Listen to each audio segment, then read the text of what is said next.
This is David Hakan with KC Cafe Radio at the SERFA Folk Alliance Conference in Chattanooga, Tennessee. I'm here with Deb Seymour, who's one of the artists showcasing at the Chattanooga Hotel. Welcome, Deb. Hi, David and KC Radio and SERFA. Lovely to be here. Thank you. Well, tell us a little bit about your background in music.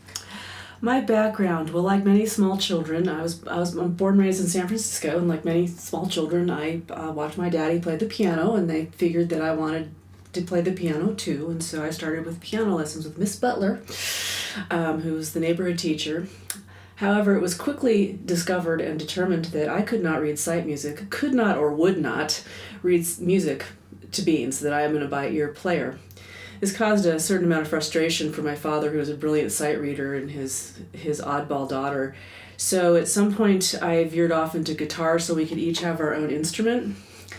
And peace reigned in our household. I know I'm sort of exaggerating a little here, but my other background is that we had music in our household, and my parents were huge Broadway show people. I mean, we went to, we lived in the city, so we went to the shows, we went to Broadway, we listened to Broadway tunes, so I was very influenced by nearly every Broadway tune ever written, Rodgers, Hammerstein, Hard and Low, and then also George Gershwin, which may not be obvious in my music, but there's the variety that you can get. And I learned early on that you can write a song about anything, even before I was like really conscious.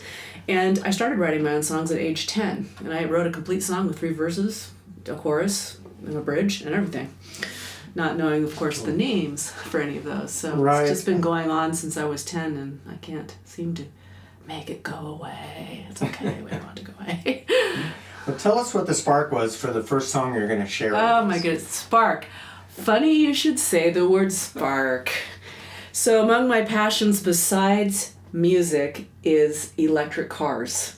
I am a member of the Seattle Electric Vehicle Association. I have been driving an electric car ever since 2007, when I saw this funny little 2-seater car go by in the department store parking lot, and I had no idea what it was, but it was completely silent, so it startled me. And I dropped my groceries and I ran up to this guy and I said, "What are you driving, and is that really all electric?" And he said, "Yes." And it turned out it was this little Canadian-made car called a Zen by the Zen Motor Company in Toronto, Ontario. And Zen stands for Zero Emissions, No Noise, ZENN.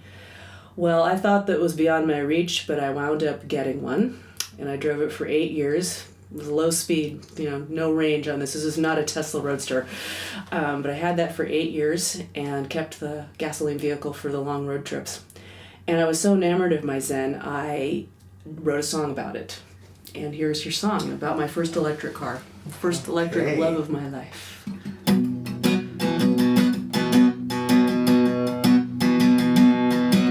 Ignition's on, but you don't make a sound as I push her pedal to the ground. I swear I never had a ride like this before. Zero emissions, no noise. She wows the girls and blows away the boys. They all ask how fast, how far, how much. My little Zen car rocks my world. She's a carbon-free, green-wheeling girl. No gas, no oil, no joke. I never expected to be cruising through the city streets on 6 batteries. I need a boost. I just connected. My little car is all electric.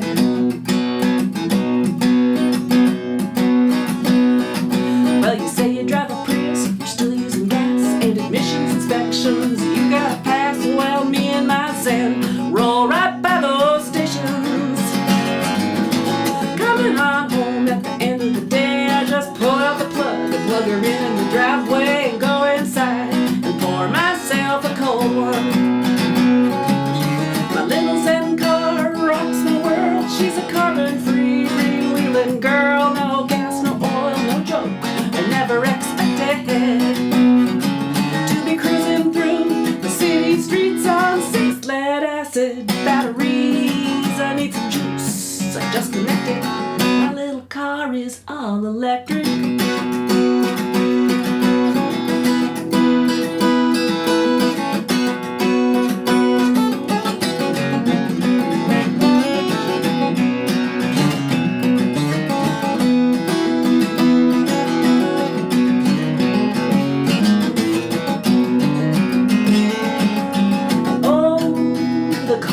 is hard to bear. It's a penny a mile to drive from here to there. So give up your guzzler, ditch the Dodge, shove that Chevy back in the garage. It's time to get current and go with the flow. My little Zen car is here to stay, and more like her, they're coming your way. So charge us up, get ready to roll. My little Zen car rocks my world. She's a carbon-free, green-wheeling girl. No gas, no oil, no joke. You better expect it to be cruising through the city streets on 6 lead-acid batteries. I need a juice, I just connected. My little car is all electric. Come on over, feel free to inspect it. My little car is all electric. Roll over oil, you'd best accept it. My little car is all electric. Thank you. Love it. And is this the time where I'm supposed to say that the Zen had a good run? Yes, And, tell us. Tell what us happened to that, the Zen? the Zen unfortunately sort of ended up running. I road drove until the tires came off. It actually got cannibalized into another person's Zen. And then I got lucky and scored a used Tesla Model S. I'm driving a third hand. You can get Tesla Models on Craigslist. And that's what I drove to Chattanooga. From all where? the way from Seattle, Washington. Wow. So, and I looped through the Southwest. So I've done 3,700 miles, all electric. And I'm sure in some places I was plugged in natural gas and coal, but that's a whole nother story. But I just love the fact that I did not buy a drop of gasoline to get here, and I won't on the way back. So yes, the bug-spattered car Tesla that you see in the garage with the washing plates, that's mine. Wow. Oh, and his name is Sir Percival T, the White Knight. Okay, I think there's another song coming. Probably. There is. There's Percival T, the White Knight, whose strength is that of 10 because his fuel source is pure. Oh, anyway. So tell us about your most memorable show. This is such a goofy show. I was in a Celtic band for many years in Boulder, Colorado called 7th String Celtic Trio. And we were hired to play the Scottish something, the Scottish McSomething Guild dinner in Estes Park. I can't even remember. It was so long ago. I don't remember what it was. But the band, our job was to play sweet little tunes while the courses came in. This is like a multi-course banquet. And all of a sudden, in the middle of singing, all these guys, they're all businessmen from the local area, but they're all, they're kilts, and they're all bragging about, oh, the McLeods are better than the MacArthurs are better this. And this is an offshoot of the Estes Park Highland Games, which is the fourth largest in the country. So I should you add that for some context. So we were hired, this was a fall dinner. So, and actually, I correct myself, we weren't the trio yet. David hadn't joined us, so this was Ann Crone and myself, so we were the duo. And our job was to play pretty music while the meals were piped in. So these guys are all posturing and doing all this stuff and yelling about which clan is better than this and drinking their ale. And then all of a sudden, this knife fight breaks out. But we didn't realize it was an actual fight. We thought it was part of the act. So we sat down and ate our dinner. And later, the fellow who hired us followed us to the hallway in a rage and said, that was your job to keep those guys calm down, and you didn't, and we're gonna not pay you. And all of a sudden, we're just like, I think this is probably the only case of musicians threatened not to be paid because we didn't keep the audience calm. And, if I'd been a little more with it, I would have said, well, there's psychiatrists for this. Maybe we should have hired them for this dinner. But I just thought that's one of the goofier shows that I remember is being threatened. Luckily, the guy's wife came in and we were paid, but we were just like, we thought it was part of the act. Tell us about your most recent album. My most recent album is called Blame It on the Dog, and it was recorded at the Winter Blue Room in Seattle, Washington with Alicia Healy, producer and engineer. Features a whole bevy of local Seattle musicians that, at least we all know who they are in the Northwest. And it's my fourth CD.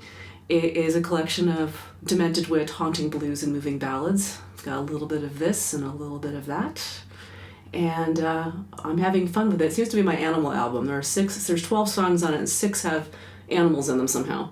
So I guess if you can have your car album and your working album and your this album, you've got the animal album. Very good. Well, play us another song. Okay, I'm gonna play the title track from Blame It on the Dog. Of course, that's sort of a spoiler, isn't it? That's fine. Arr! What would we do without dogs? Man's canine companion, his best friend. They love you, all of you, and when your world goes wrong, they'll never ever leave you, not day nor all night long. Now, poochies are for petting and to keep your feet warm at night, to bark at bungling burglars, wake you up at morning's light. But there's one more thing that we forget that faithful Fidos do. They'll bear the brunt of any stunt, even those they did not do. Blame it on the dog, blame it on the dog, though you're the one that was the culprit all along. He will answer to his name and won't contest your claim. Go ahead, blame it on the dog. That paper's due, you know, that one you meant to write, but you had better things to do, like party half the night. So when it's time to turn it in, you simply smile and say, I'm sorry, Teach, but it's out of reach. My dog ate my thumb drive yesterday. And you've been up all night and taking flight in deep debauchery. Those loving oohs and ahs that kept you up till way past 3. You stumble into work 3 hours late, but yet, oh, I'm sorry I'm late, boss, but my dog got really sick last night. I was all night at the vet. What a vet. Blame it on the dog, blame it on the dog, but you're the one that was the culprit all along. You answer to his name and won't contest your claim. Go ahead, blame it on the dog.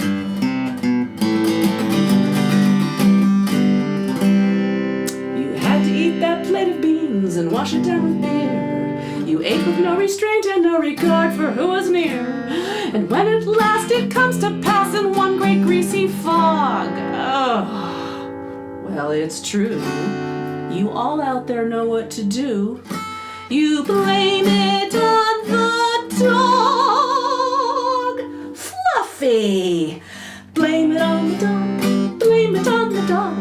You're the one that was the culprit all along. He will answer to his name and won't contest your claim. Go ahead, blame it on the dog. Everybody, blame it on the dog, blame it on the dog. But you're the one that was the culprit all along. He will answer to his name and won't contest your claim. Go ahead, blame it on the dog. That's right, blame it on the dog.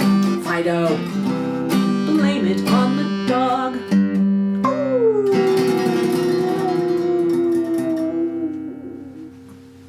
Thank you, Deb. Poor dogs. Thank you, David, and thank you, KC Cafe Radio audience. Thanks for coming and sharing your music.